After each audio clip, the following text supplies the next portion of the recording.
Okay, dear. Let's start with our prelims initiative. Okay.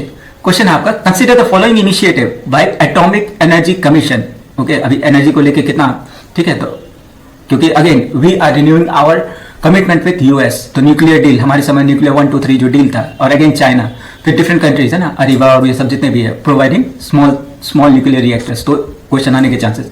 Consider the following initiative by the atomic energy commission AEC. तो पहला है statement, develop fast breeder reactor for better utilisation of thorium. Of course है ना, हमारे पास thorium की बहुत आयत है, यूरेनियम कम है. ओके.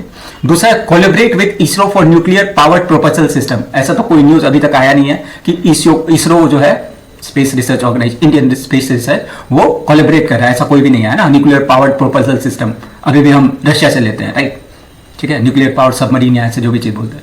फिर थर्ड स्टेटमेंट है, प्रोमोटिंग न्यूक्लियर मेडिसिन. ये बिल्कुल सही है, promoting nuclear medicine and radio pharmaceuticals in health care. देखते हैं रेडिएशन थेरेपी, चाहे वो है ना, improving shelf life of produce, क्योंकि अपना एग्रीकल्चरल सोसाइटी है. तो इसमें अगेन पूछा, how many of the above statement are correct. Okay, option है ओनली 1, ओनली 2, ऑल 3. तो एक स्टेटमेंट गलत है, तो ओनली 2. ओके, स्टेटमेंट 1 करेक्ट क्यों है? The atomic energy commission is actively working on fast breeder reactor as a part of India के three stage nuclear energy programme. Okay, that we would discuss in main section. Okay, these reactor enables better utilization of thorium reserve which are abundant in India है, especially from the state where I belong, right, Jharkhand. इसमें तो बहुत ज्यादा है ना.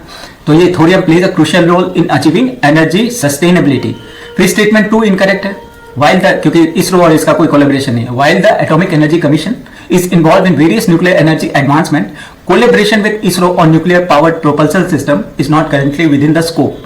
ISRO primarily focus on conventional and cryogenic, इसलिए है ना यूपीएससी में. That's why you need to read each and every statement. और आपके पास अगर नॉलेज हो तो again luck won't become a factor, right.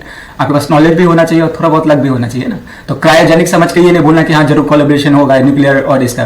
Cryogenic propulsion technology for its space mission. Statement 3 correct है.